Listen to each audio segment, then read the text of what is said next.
Where's Fielder? He's gone to the dogs. Well, welcome once again to the Gone to the Dogs podcast. The old coon hunter Steve Fielder coming at you from a remote location. I can tell you exactly where we are. We're in the state of Virginia. That's exactly where we are. So if anybody asks you, you can tell them. And if you want more specific instructions, you go up to the top of the mountain, and when you get right up at the top, there's a little pull-off there in the little road. And you turn right on that road and go through a gate. And then you go about a half mile up through the road and turn right again and go up on the ridge, and that's right where we are, in case y'all want to find us or come by and stop by. So, all right, I'm sitting here in a cabin. Man, this thing, I like this cabin. It's comfortable, man. It's one of them fancy yuppie type, made to look like it's 200 years old on the outside and all, what do you call that? I'm sitting here with Keston Jesse. Keston is wise in the ways of the world. He knows what all this stuff is. It looks like B-board or something siding, knotty pine. And it's got a barn door that goes into the restaurant, bathroom.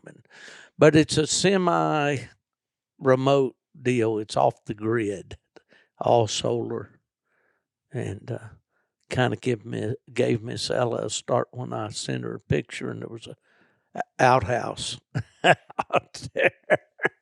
She said, "Did I see a picture of an outhouse?" So I had to take a picture of the bathroom and send it to her, because we talked about coming back here myself. But you ever been up here before, Keston? Yeah, I've been up here several times. I ain't been to this cabin exactly in a long time, but I've been out this trail and stuff. I used to deer hunt on out through there. Yeah. Well, this is probably, a 20-minute drive from your house? Yeah, I'd say 15, 20 minutes. We got a little outside interference today. These jet jockeys are whizzing across these mountaintops, and every once in a while we'll hear these fighter planes going by. But keeping us safe, right? Yep. You know where they're out of? I wouldn't know either for sure. I'd say maybe down to Seymour Johnson, maybe in North Carolina, or maybe on the coast of Virginia, you think? Or I don't know where they come from. I know they come through here about twice a week, though. Yeah. You hear them. My kids love them. They hear them, and they come running out the door. They want to look, but the jets are gone before you ever hear them. Right. So they always miss them. Yeah. Well, it's good to be back in the high country. I was born and raised in West Virginia in the mountains. I love the mountains. And every fall, the mountains start calling me back up here. And on this trip, I left Florida, sunny Florida, when did I leave? I left on a Friday, I believe. Friday the 13th, Yeah. I remember. Yeah, it was. you left on a Friday. Yeah, and I drove up to my brother's and spent a couple nights with Brother Randy, and he is with me here, but he's been more industrious than we are today. He's hiking today. There's a peak up here that everybody likes to go and see the view, and it's about a 2-mile hike. So we decided we'd stay here and podcast. So he's going to see how far he can make it. Yeah, he didn't guarantee he was going to go all the way. No. Said he might go all the way, might go 1,000 yards and come back. That's right. Who knows?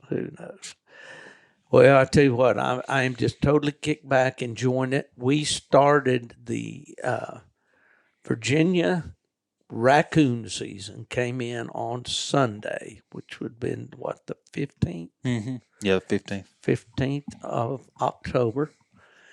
And as any red-blooded coon hunter would do, we opened it up on open night, didn't we? Yeah. Yeah, we had a good hunt. We had, of course, Keston's Clyde dog, 2-year-old Walker dog out of Cooney Valley Pack, and Randy Smith's Lone Pine Fran female. And old Clyde has really made the grade. He's Started out as a puppy that I hauled back from Pennsylvania for Keston, and Keston started in on him. And, Randy has been really impressed. That's my brother, Randy. Really impressed with Clyde, and he was telling me some things that you had shared with him the other night when we were hunting Keston. But when you got that, I think it's an interesting story. Just talk about when you got that puppy and what you did with him and how he acted. And I will qualify all this to say this is an extremely intelligent Walker Hound. He really is. I mean, he's a cut above smart. And I don't know, the genetics has to contribute to that for sure, but the way he's raised and trained does too. I went up to Randy's, picked him up, brought him back to you. How old was he? I believe he was 3.5 months old, something like that. He was little. And I believe a lot of the smarts is just how he's raised. He stayed in the house till he's pretty close to a year old. He's always been around the kids in the house. He's house trained. They've taught him all kinds of stuff. He'll shake, sit, roll over. He'll do about anything you ask him. And for those of you who think that might ruin your dog from hunting, trust me, this dog will go hunting. Yeah. Won't he? Yeah, he'll definitely go. We hunted, what was it, last night? No, it was the night before. We didn't go last night because of the rain. And we looked at 3 coons in 2 hours, and we didn't get in no hurry going to the trees, so that's pretty good. Yeah, for the mountains. Mm-hmm. Ask anybody that hunts the mountains if they can go out and tree 3 coons and be back to the cabin by midnight. Yeah. They've had a good hunt. Yeah, for sure.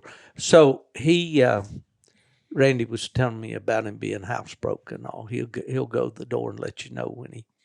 Yeah, it'd be 1 o'clock in the morning, and if he's in the house and needs to go to the bathroom, he'll go in there and he'll sit down at the door and he'll tree the doorknob. He'll get everybody in the house up if he needs to go to the bathroom. Yeah. And he liked to sleep where? In my old girl's room. Yeah. Underneath the bed. Yeah. So even today, if you let him in the house, I could go down there to the dog kennel and swing the door open, and he'd make a beeline for the front door. You open the door, he's going to fly through the house and get under the bed and poke his head out. Lay there till he needs to go to the bathroom. He don't mess with nothing. Yeah. He's a good-looking rascal, too. Man, he stands up on the legs good. He's got good feet, good tricolored dog. Got a beautiful head on him. And I noticed when you cut him, you'd think a dog like him that hunts as wide as he does and all would just, cut out of there like somebody late for work. But he don't. You unsnap him, he just heads the way you unsnap him, that tail up over his back. I'd say just loping. Mm-hmm. I mean, he doesn't get real excited when you first cut him. Do you think? No, he's pretty sneaky. Once he gets out of your light, you give him just 2 or 3 minutes and look at your arm and you think, how in the world did he get there that quick? Yeah. And, I know the other night it seemed like in just a flash he was 500 or something. Mm-hmm. Yeah. Well, that second coon we treed, when we recut off it, he went down the creek. You asked me how far he was, and I believe he was just, 140 yards or something like that. Uh-huh. And then just a few minutes, you asked again, and he was like 0.6, and I done lost him. And we had to drive around to him, and we sat there and listened, and he got treed. From where we recut him, I guess it was about 1.5 miles from where we recut him, he got treed, and that's the one I ended up going to by myself. It was a pretty long walk. in a remarkably short period of time. Yeah, he gets I want you, when I'm handling a dog, which I won't be, but when I'm handling a night hunt dog, I want you to be the guy that goes gets my dog if they're running an hour on me. Because I guarantee you're going to get in there and get back. Yeah. And the funny thing about Clyde is something that's really interesting about him is how he'll retrieve that coon. Yeah. The first coon we retrieved, it was across the creek, and you waded the creek and you shot the coon out from the side we were on. Yeah, yeah. And then across the creek. Mm-hmm. No leash, no nothing. Brought it right there to us. Mm-hmm. You know. Yeah, he'll do that. And then that one I went to by myself, I shot it out, and you seen the Garmin? It was a long way, and he carried it all the way back to the side by side. And when I told him it was dead, he jumped in the truck, and just left it. But, that's right. And that was a pretty good sized coon. mm-hmm. But he's a big boy. He's tall. He's not a big. He doesn't look like a draft horse. I mean, he's built like a racehorse, but he's up on legs. He's tall. Yeah. And he's just a really, really nice dog. Mm-hmm. And I sure enjoyed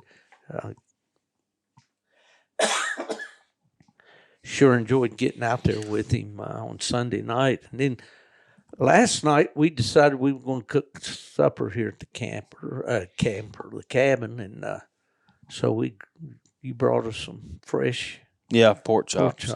Somebody in your family butchered some hogs or something. Mm-hmm. Yeah. Brought that fresh pork chops and some sausage, and I put the little doctrination on them. A simple recipe for those you out there.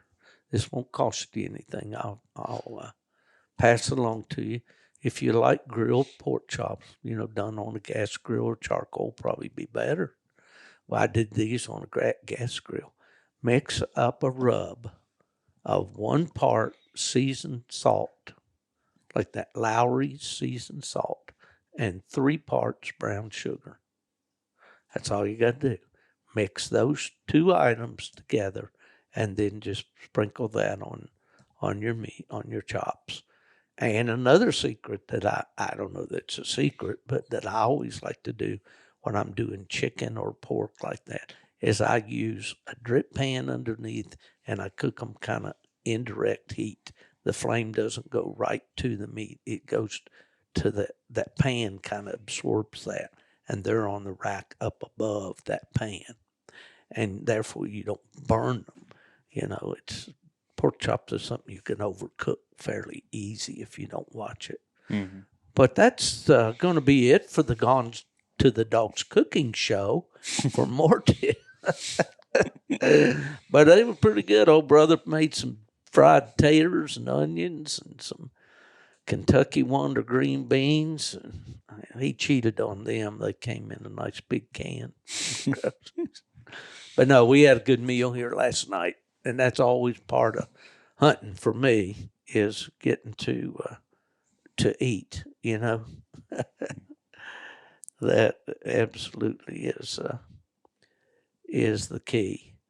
Now, I'm getting an error on this recording here, and I don't know if it's going to carry through. It might straighten itself out, so we're not going to worry about it. We're going to go right ahead. Well, let's talk a little bit about this country that we're hunting here. I know I was thinking coming up the road from Florida, most people, they think they're going to go take a coon hunting trip in the fall of the year. In October, they're going to head to Michigan. Or maybe in November, when all the seasons open, they'll head to Ohio or Illinois, Indiana, or whatever. Instead, I chose to come up here to the mountains of Virginia, which would not seem to be reasonable. No, most people wouldn't do that. Yeah. No. It's this spot's pretty rough. I don't think it's that bad, but I've been here my whole life, so it's really all I know. So. Yeah. Well, it was all I knew for many years, until I started going to the hunts and got involved with UKC and all, and start traveling around. And if I had my preference, sure, I'd be up there around those Michigan cornfields right now. Mm-hmm. But there's more to that than just getting in a lot of coons. There's the fellowship. Mm-hmm. There's the scenery. Mm-hmm. I posted some pictures on Facebook, and one of the fellows back from my hometown, he said, "Good to see getting back to your roots." Well, if you're born in the mountains, the mountains always call you home, and especially in the fall, when they're pretty. This is the perfect time for the leaves. Here's just beautiful. Yeah, right where we are is in bear country too. But we've been, in fact, reading a guest book here in this cabin. Someone mentioned seeing a mama bear and 2 cubs and having another bear on the porch here. We've got plenty of bear around here. In fact, what was it? Monday we were outside running around and we saw one. What's that, Tuesday? No, that was. Sunday or Monday. That was Sunday, the day you checked into the cabin. Yeah. We seen one, and then Sunday night when we went hunting, we seen another one. Yeah, you were in front of us, and I saw you hit the brakes and all, and looked out around to the right of your truck, and there went a big blackie right down through the road. Yeah, he stood there in the middle of the road, and then he stayed in the road for 70, 80 yards before he veered off right-handed and tried to get through that fence. He was bouncing off that fence trying to get through it. Yeah.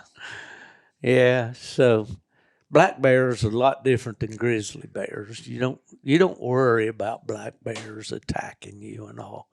Yeah, I'm sure you could get one in a spot where they felt threatened or you were blocking their escape route or something. You could get hurt. But I've been around bears all my life because my dad was a bear hunter, but bears were no way as plentiful when I was growing up as they are now. If you think about it, like right here, there's bear everywhere, but 9 out of 10 of them you ain't gonna see. They're gonna get long gone before you ever see them. Mm-hmm. Yeah, they've got an incredible sense of smell. Their eyesight's not that good, but they can smell and hear you, and they don't like that smell. And a lot of times you can walk right up on one and it take off, and you never know it's even there. If they want to. At other times, it seems like when the dogs are chasing them, instead of going up the easy route or through a gap, they'll go right up the steepest, roughest place they can find, right through treetops and blowovers and all that. They're an interesting animal, that's for sure. Let me ask you this. Yeah. Billy Dwyer.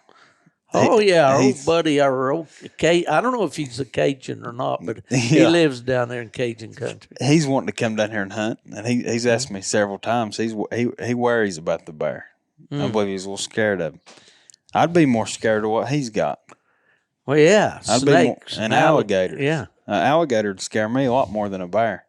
Well, I can promise you that I'm a lot more at ease in the woods or to get out here and lay down under an oak tree somewhere here tonight if it wasn't wet and fall asleep and not worry one bit about a bear. But I'm not going to do that in Florida. No. I'd be a lot more scared of alligator than I would a black bear. Oh, yeah. Well, it's all in perception. Yeah. People see grizzlies in Alaska, and they will hurt you. Or Montana or whatever. They're nothing to be taken lightly, but they're a different species than the black bear. Whole different situation. Yeah. Black bears, like you said, they're mainly nocturnal. They're out there moving around like a coon, and if they get scent of you or hear you or whatever, they're going to take off. Yeah, they're pretty skittish animals. They are. Yeah, for sure. But but we're not bear hunting; we're raccoon hunting. So. Yeah. What we hunted Sunday night, and we mostly hunted what I call pasture fields along a creek. Right. Yeah. There's a lot of cattle grown here in this part of the country. Yeah. Probably more than anything else, right? Yeah. We don't have many crops. I mean, there's a cornfield here and there, but they're not nothing like what I seen at Autumn Oaks in Indiana. It ain't nothing like that. Yeah. Well, there are certain areas here. My brother took me a place over, and we've talked about it, Keston, a few times, and see the damage that the black bear had done to some cornfields. And honestly, it looked like you ran a combine through there. I mean, they just wiped it and mowed it down right to the ground. Oh, yeah. Yeah. But they're an adaptable animal, and I think mainly a lot of that is due to the conservancy, I guess you would say the word is. I'm not sure if that's correct, but the attitude and the sportsmanship and the stewardship of the bear hunters of today compared to years ago. Here in these mountains at one time, probably turn of the century, this place was full of old homesteads. You showed me Sunday night an old stone chimney Yeah. that had been a homestead, Yeah. at one time. And my dad mentioned this to me when I was a kid. He said, Steve, these mountains were full of people at one time. Now, it's not, people, kids grew up, moved away to the city to work in the factories and all that. We used to laugh writing and Route 21 to Cleveland. that was a West Virginia kid's education. But no, and those settlers back there, and then, they killed the game. Yeah. They killed, the deer and the bears and all of that. And then it was for several years, they were fairly scarce. And when I was a kid, if you took a week off to go bear hunting during kill season and you treat 3 bears in that week, you had a real good week. Now you treat 3 a day. Yeah. Some of these guys train 3 and 4 a day. Yeah. Yeah.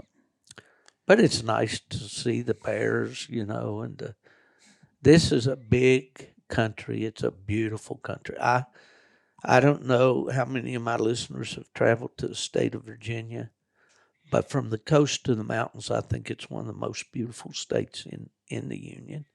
There's virtually everything, but these western mountains along here where you live in Lebanon, my brother lives in Tazewell, going on farther west, you'd go, toward Bristol, Johnson City, Kingsport, maybe southwest, I guess. But yeah, just a great, great part of the country. I don't know what, I've got a little bit of a tick in my throat. Well, we're going to try to go hunting after a while. What are we going to do? We'll probably go hunt a dairy farm and see how we do there. And then on our way back this way, we might stop at another place and see how we can do there. You've got several drops that you can make. I know the average hunter living in the mountains does not have, except just the big mountain national forest territory, which is hard to hunt because of access. You pretty much got to walk. Here, you've got access to a lot of different properties. Most of it's private land that you hunt on, I think, isn't it? Yeah, I don't do no. I will do some public land deer hunting, but as far as coon hunting, it's pretty rough. The public land is, so I stick to private land. Yeah. Well, I don't think there's any shortage of coons, anymore, and I think that's probably just about everywhere. We were at breakfast this morning, Randy and I, in a really good restaurant there. I had a piece of country ham as big as a dinner plate this morning. I hope Ella's not listening to this. Had country ham, 2 eggs, really good eggs. I don't know where they get their eggs, but they taste farm fresh. Had grits, for those of you in the north. That's ground cornmeal. And as the guy said who came down south, and the waitress asked him, "You want grits with your eggs?" And he said, "Yeah, I'll try one." Because I had country ham and I had biscuits and gravy. You'll be full the rest of the day. Oh man, I don't know. We got provisions here to cook supper here in a little while or after a while, but yeah, man. Country ham, it's different than city ham. City ham is usually sugar cured. Country ham is salt cured. Mm-hmm. My dad used to say you put it in those hams and loins or whatever and put them in a salt box. Mm-hmm. And you don't leave them 22 days and you don't leave them 20 days. You leave them 21 days. It has to be 21 days. But Virginia, Randy and I were talking about that this morning. Virginia has a reputation of some of the best country ham ever. So it's salty for those of you who have never tried it. And they slice it thin, usually with the bone in, and it is smoked, of course. The meats have been smoked, and it is extremely good. If I ain't mistaken, there's a local guy, he sells a lot of pork and a lot of beef. And that restaurant you ate at, I'm pretty sure that's where they get their it's locally grown. It was absolutely the best country ham I've ever eaten, and I've been eating it since I was a little kid because my grandmother had a smokehouse, and they smoked their hams and bacon and sausage.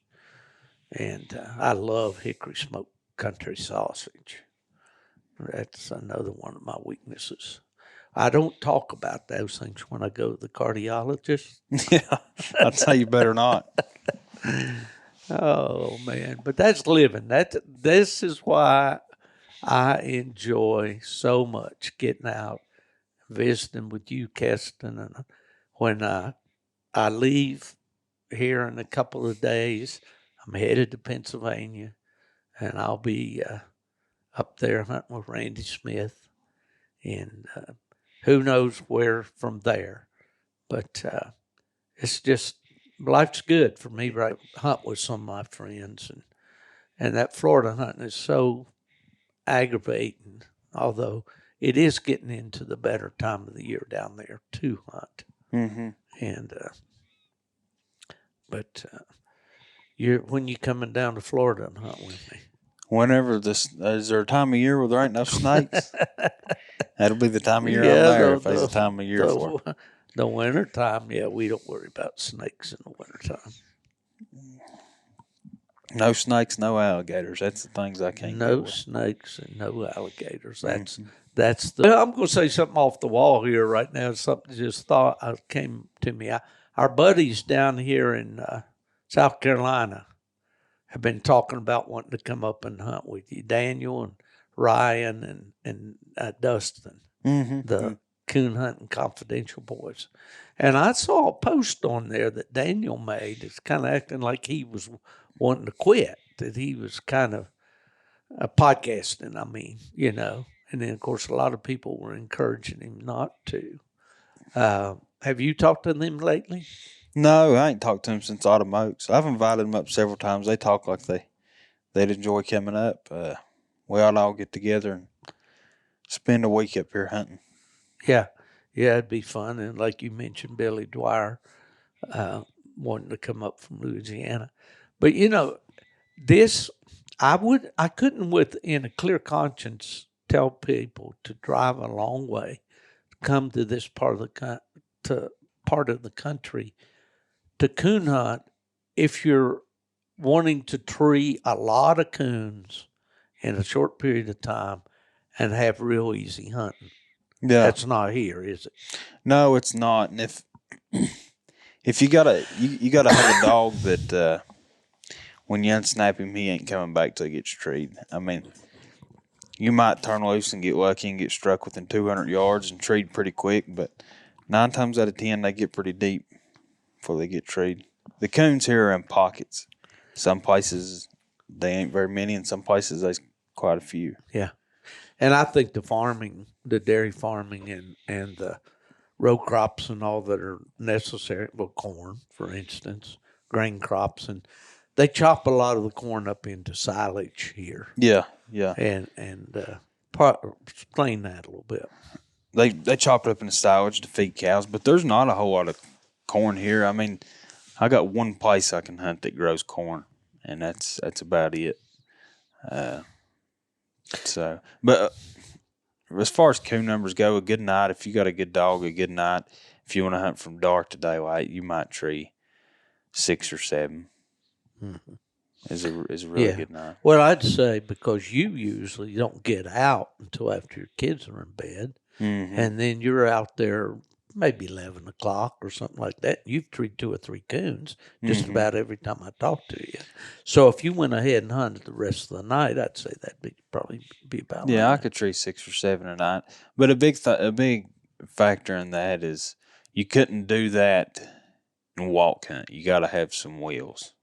Yeah. You ain't going to walk to these trees and tree 6 or 7 a night. No, you could, if you got enough spots, you could turn loose here, tree one, come back to the truck, drive down the road, turn loose here, tree another. Just drop hunt, and you could get by with it pretty easy. But you about need probably getting into a bad area here with you. I know that you haven't really gotten a fire like a lot of coon hunters for competition hunting, and that's fine. And I think, and my brother mentioned this, he said, I think Keston just loves to coon hunt too much. That kind of explains it, doesn't it? I mean, you just enjoy coon hunting. Yeah. I enjoy going by myself. I enjoy going with friends. I just like being in the woods in the dark, listening, really. And but when I'm deer, I'm always doing something. Yeah. There's always a agenda to it. Well, I think that you're observant and you're a woodsman. And for a young man, you've got an awful lot of experience. You did a lot of coyote hunting, didn't you? Yeah. I got big into the thermal night vision stuff and done a whole lot of coyote hunting. See, I used to coon hunt, and then I got a night shift job, so I went to coyote hunting because I couldn't do a dog justice because I was working 6 days a week. And so I got into coyote hunting. And then when I started working for myself, my own business, I quit the coyote hunting and got back into the dogs. I got you. Yeah. And you like that deer hunting too. Yeah. I enjoy deer hunting a lot. About the whole month of November, that's all I do is deer hunt of the day and coon hunt of the night. That's about it. Well, you have a job that allows you to hunt during the fall and winter. Yeah. Through your landscaping and lawn care, all that. You work primarily in the summertime, don't you? Yeah, and that's one of the reasons why I did that. If that tells you how much I like to hunt, I basically revolved my job around more time to hunt. Is why I chose what I chose. Mm-hmm. Yeah. It's a smart move for a young man. And if you have a spouse that, is agreeable to that, of course, you've got a little edge here. Your wife's family's here. Mm-hmm. And she's got a strong support base there.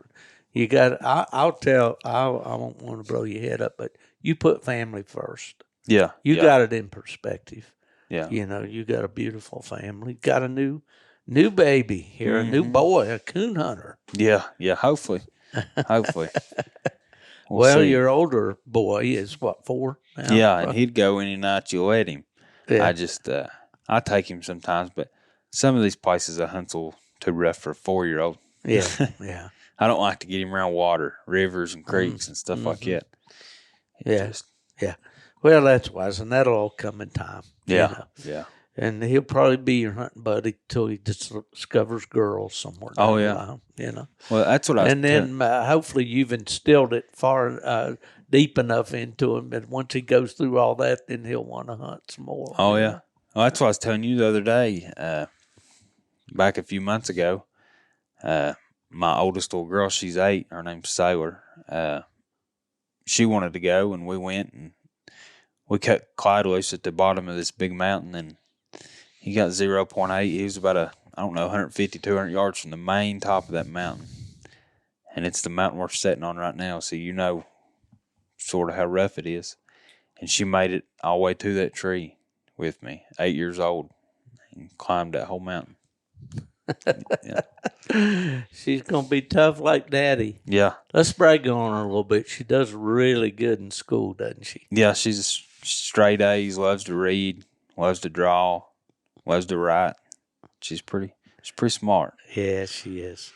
That's great. Nothing like kids, like our family. You have perfect setup, 2 boys and 2 girls now. Yeah, 2 boys, 2 girls. That's great. Well, you think we're going to have a chance to turn old Clyde loose after a while? We'll turn him loose just as many times as you want to turn him loose. Nubbin Moore knew that I was taking this trip, and he texted me the other night, and he said, "How many coons did you tree?" And I said, "Well, Nubbin, I'm still at my brother's, and it's raining. We're going to start Sunday night." And he said, "Well," he said, "what you need to do is hunt till daylight and then tree one after daylight." He said. we could do it. And I asked him, I said, "You mean like we do at the White River every year?" He said, "Yeah, back at the lodge at 10 o'clock. Yeah. We can see how many we can tree in a full night. Well, I want to crack the jar on a little something here. It has nothing to do with us or what we're doing right now, except it does have to do with the White River, and I believe your plans are to go with us this year out there. Yeah. I'm glad to see that because I want you to experience that.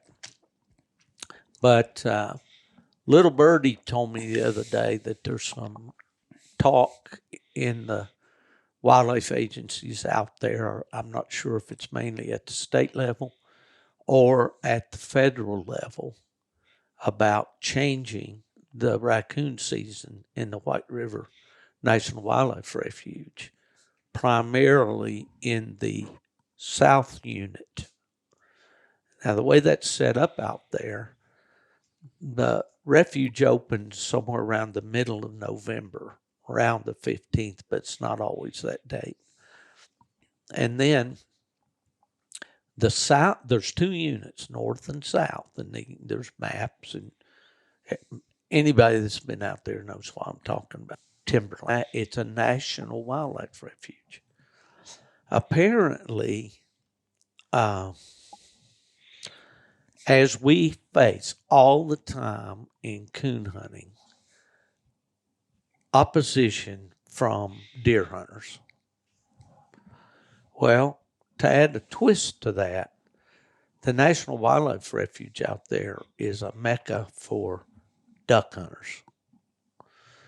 A lot of people go to that area to duck hunt. They hunt those flooded woods and timbers and all, and that's what makes, Arkansas, that Mississippi flyway through there and all, such a great place for duck hunters. In fact, Stuttgart, Arkansas, not very far from where we stay, is known as the duck hunting capital of the world, or at least of the country.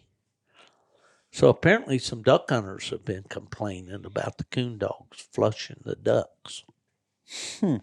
Well, it seems to me like if a duck flushes, he'd come back. Yeah, you'd think. Yeah. To the water. And I don't know any of the specifics on this yet. I don't know whether this is something that's going to be available to for public opinion or when. But I do know that I have the contact information to contact the people who do know these things. And I'm going to check it all out and find out. Now, typically, the South Unit doesn't impact us because we don't hunt a lot in the South Unit. It opens December 1st and is only open for 2 weeks. But the rumblings are that they're talking about moving the South Unit season back to October. If they do that, just from my view, I'm just talking off the top of my head here, it's going to be hotter. Mm-hmm. It's going to be a lot more leaves. It's going to be a lot more mosquitoes. Mm-hmm. It's going to, it's going to put a lot of pressure on that area at that time. Where now, if you go out and you want to hunt the South Unit, the North Unit's open at the same time. So he can hunt both, except for a small area that's called Kansas Lake, and it closes on December 1st. So anyway, I'm going to try to keep on top of this. You know, I did a lot of legislative work over the years, a lot of this kind of work. I'm not working anymore. I'm supposed to be retired, and I'm trying to be retired. But I want to check that out and see what's going on. I would not want this. Yeah. I haven't talked to any coon hunters really about this yet. And so I'm kind of spilling the beans here, I guess, a little bit. But I do have the contact information. There's a new director for that refuge there. And that's the guy, that we're going to need to get his ear. Yeah. And let him know, what we want. But I don't know that this has been, is on an agenda. Usually it's in the spring when they bring these new rule proposals to be for public opinion. So anyway, I thought since we were talking about White River and going to White River, I'd mention that, on this podcast. So the coon hunters that like to go to White River, that's a federal refuge.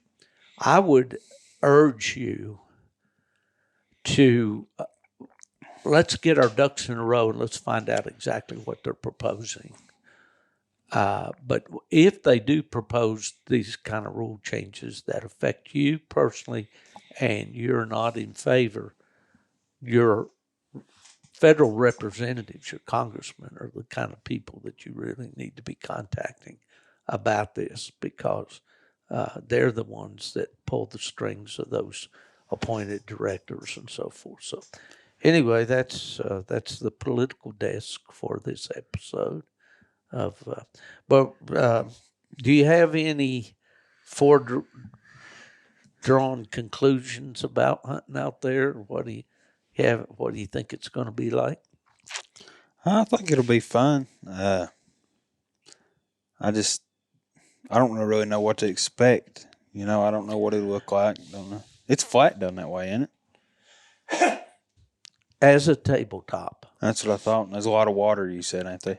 There's water. Now, they've had a dry year down there this year. They have had a year of no rain. And I talked to the boys over in Mississippi, and they're telling me, that it's been particularly dry over their way. Yeah. And so I don't know exactly. Dryness or dry weather is not something that we've encountered much in all the years we've been going out there. Yeah. I've been going since 2010. So I think this will be about the 14th year that I will be there, if Lord willing, in November. Was it you that told me that the trees down there, when y'all are down there, something about some of them trees don't never lose their leaves or something like that, or till way up in the year? Ain't them trees pretty leafy when y'all are down there? Yeah, there's still a lot of green when we're there. Yeah. Yeah, there is. I don't have a thermal imaging scope, and I don't know anything about how the laws of Arkansas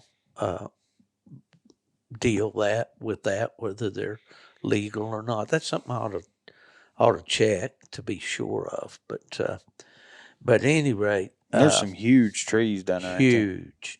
The draw to Arkansas for me has always been that big virgin timber.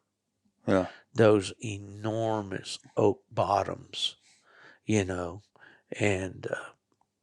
it's I call it a cathedral, because you really are. There's just woods everywhere you look, and it's open woods. I mean, you can get in a few thick places, but mainly it's just open woods like a park, with the leaves and trees here and there, but you're not wading through briars and thickets and mountain laurel and all that. Yeah, yeah. You're just walking to the dog. Now, you can have some long walks, depending on the dog, and I got a feeling Clyde's going to take us on some. Yeah, I'd say so. But you do have access throughout that on these ATV trails, and you're permitted four-wheelers or side-by-sides. You can't take like a Jeep Yeah. or anything that you'd normally run out on the highway. And there's gravel roads through parts of it, and you can drive a pickup on those gravel roads and pull off the side and turn your dogs loose, just like you would be spot hunting anywhere. Mm-hmm. But you can't drive your ATV on those gravel roads. You have to restrict them to the trails. And then when your dog gets treated in there, you have to park your ATV right on the trail and walk to your dog. You can't ride it off through the woods unless there's a marked trail there, Mm-hmm. So, and the coon hunters do a pretty good job about obeying all that, Yeah, yeah. We did see one coon hunter driving his side by side right down the middle of the encounter. A local coon hunter is the game warden, and he was nice to him and said, if I was wearing my suit tonight, I'd have to write you. Yeah, yeah. But anyway, he got that thing out of the way. It's a fun thing to do. Every year I wrestle with myself. Well, do I want to make that 800-mile drive out there this year? And Nubbin and I talk about it. He's been going more years than I have, but Lord willing, I guess I'll probably be there. We usually go out the week after Thanksgiving. Yeah. So, be a fun trip. Yeah. I also wanted this year to take a trip up north. When you and I talked about that, stop off, hunt a night or two with this guy and that guy, and just hunt our way all the way up to Michigan, or just drive to Michigan and hunt our way back, I think that'd be fun. Go all the way to Michigan, hunt our way back home. Yeah. Yeah. Well, we need to plan that for next year. Yeah. We've kind of let things get on top of us for this year now, but I think that'd be a blast. Now, you have not been to the Grand American, have you? I won't go this year though. Yeah, you've been to Autumn Oaks twice. Yeah. Yeah. Did you have a good time this year out there? Yeah, it's fun. It's a lot of fun going out there and looking at everything. From what I've heard, though, Grand American may have a few more vendors. I would say they probably do. Yeah, there's a lot of vendors at Grand American for sure. Mm-hmm. And coon season came in here on the 15th. How long will it last? March something. Oh, really? Mm-hmm. Goes that long? Yeah. Okay. But like anywhere in these mountains, you're going to get cold weather, and there'll be a few nights you can't hunt. Yeah, but you don't get a whole lot of snow here, do you? No, past 2 or 3 years we ain't got nothing worth even talking about. Used to, when I was a little bit younger, it seemed like we'd always get at least one good snow a year. Mm-hmm. But the past few years, maybe the next day. Yeah. Well, I know when I hunted in Michigan, I always got time. We hunt. October's beautiful, and you really love hunting October. It comes in first of the month there. But just right after Thanksgiving, you're pretty much done. I mean, it ices and snows in, and then you'll get a few days here and there. You'll get a night. They usually have what they call a January thaw, where it'll warm up some in January. You can get out. So Michigan was always a strange deal. Great coon hunting, but a relatively short season, because with the weather, and then on the 15th of April, they kick in what they call quiet time to protect the nesting birds and the young of the year and all that, and you can't run for 3 months. So it shuts you down from April to mid-July. And then, so, basically you got a 6-month, season up there. So, well, it's not all season, but My cat here. Then you had off season. yeah. I can't remember how it ran though. Well, I know in Kentucky, and some of the listeners from Kentucky, I know Jerry Barker could probably tell me this. They used to have what they called a shakeout season. That you could treat the coon and shake them out, let the dogs run them and all, but you couldn't carry a gun. And then some states, and I believe Tennessee was it, that you couldn't use a coon squaller. The coon squaller was illegal. That's crazy. And we used to have to fight those kind of things when we'd have a world hunt somewhere or take into consideration all those kind of things.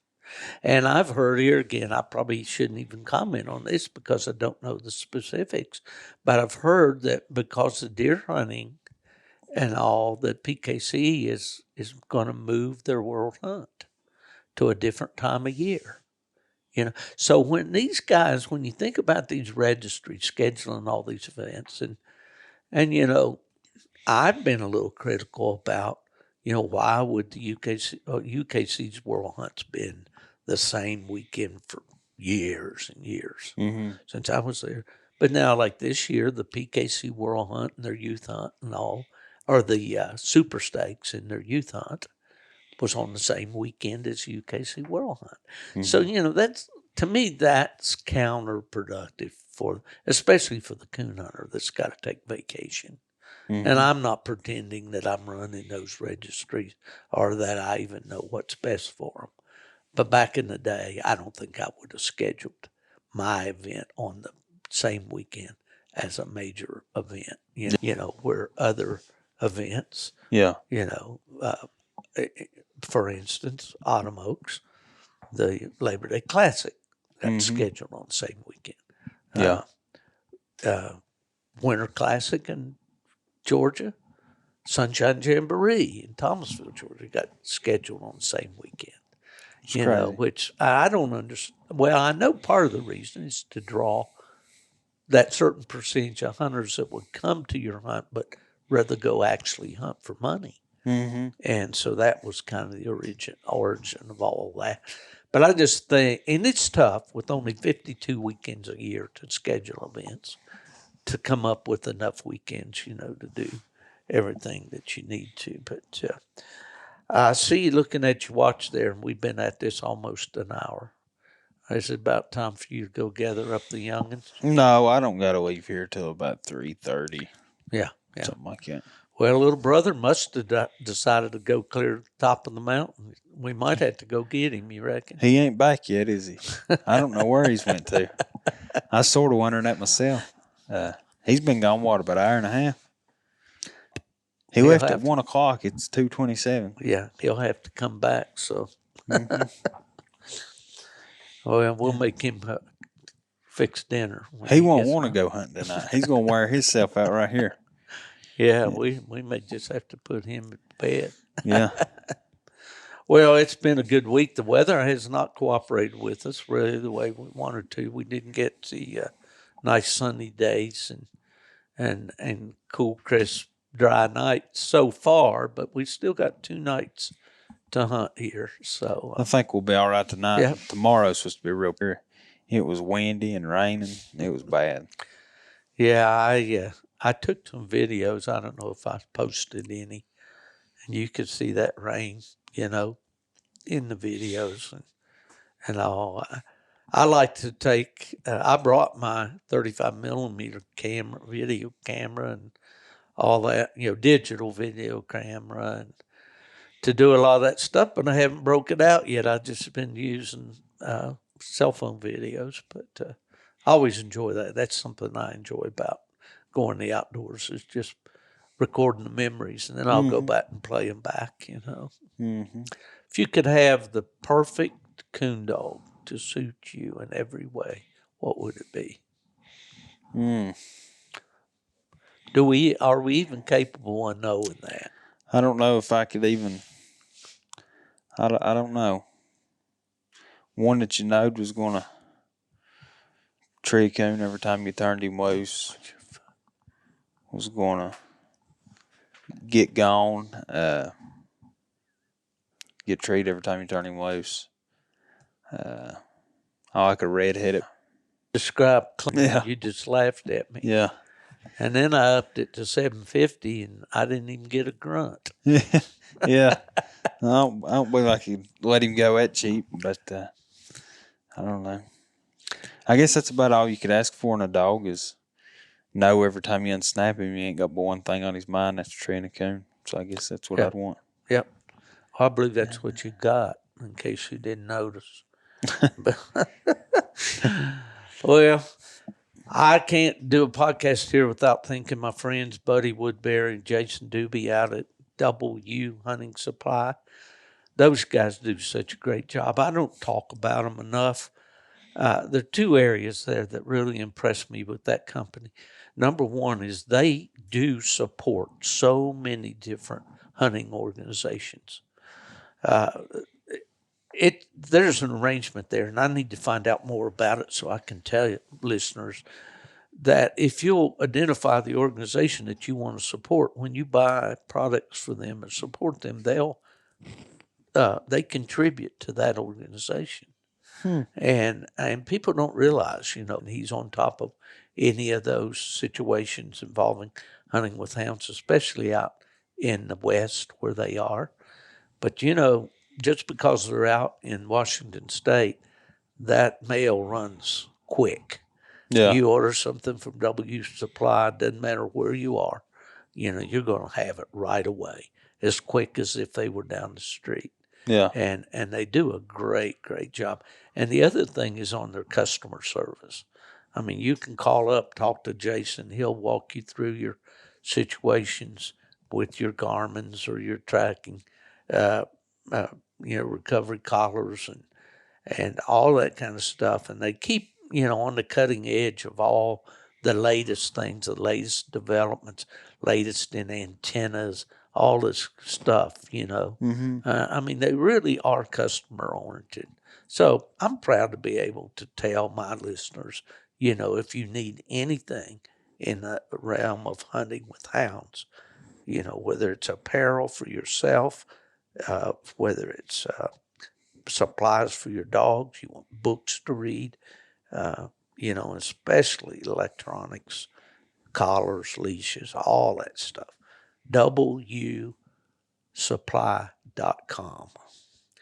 All right, Keston and Jesse, we are nearing 1 hour of this, and I think people have probably had enough of us for one day. I'd say so. Enough for me anyway. I know. I've been seeing you over there shuffling around. We're sitting here in the cabin looking at the wood stove. The leaves out the window have all changed to beautiful colors. It's a nice crisp bite to the air. The wind has laid down, as we say in the mountains, and it looks like a great night for coon hunting. Let's go get after them. What do you say? I'm ready when you are. All right, if somebody asks where's Keston Jesse or Steve Fielder, tell them, well, that's easy. They're in the mountains. They've gone to the dogs.